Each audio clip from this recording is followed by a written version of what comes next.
بسم اللہ الرحمن الرحیم۔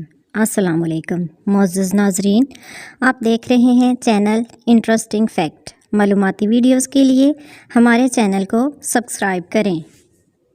وہ بیوی جس نے 3000 سالہ محبت بھرے گلے لگنے کے لیے آخری قربانی دی۔ یوکرائن کی ایک قبر میں ایک قدیم مرد اور عورت 3000 سال سے پر محبت گلے لگے بند پائے گئے ہیں۔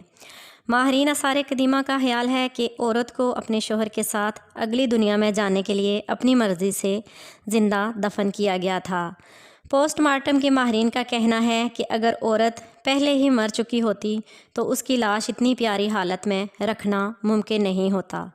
ماہرین کا کہنا ہے کہ اس بات کا امکان ہے کہ خاتون نے مرنے اور اپنے شوہر کے ساتھ دفن کرنے کا انتخاب کیا ہو۔ ان کا خیال ہے کہ اس نے زہر پی لیا ہوگا جب وہ قبر میں اتری اور اپنے مردہ ساتھی کو گلے لگا لیا۔ غیر معمولی تدفین نے جوڑے کو کانسی کے زمانے سے ابدی محبت میں ایک دوسرے سے جکڑے ہوئے دیکھا۔ یہ جوڑا صدیوں پہلے مغربی یوکرائن میں ٹرنوپل شہر کے جنوب پیٹریکیو گاؤں کے قریب پایا گیا تھا۔ پروفیسر میکولا بندریوسکی، جنہوں نے محبت کرنے والے جوڑے کی تدفین کا مطالعہ کیا، نے کہا، یہ ایک منفرد تدفین ہے۔ وہاں ایک مرد اور ایک عورت لیٹے ہوئے ہیں، ایک دوسرے کو مضبوطی سے گلے لگائے ہوئے ہیں۔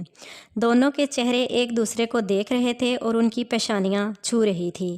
وہ عورت اپنی پیٹھ کے بل لیٹی تھی، اپنے دائیں بازو سے وہ نرمی سے آدمی کو گلے لگا رہی تھی۔ اس کی کلائی اس کے دائیں کندھے پر تھی۔ عورت کی ٹانگیں گھٹنوں سے مڑی ہوئی تھی اور مرد کی پھیلی ہوئی ٹانگوں کے اوپر رکھی تھی۔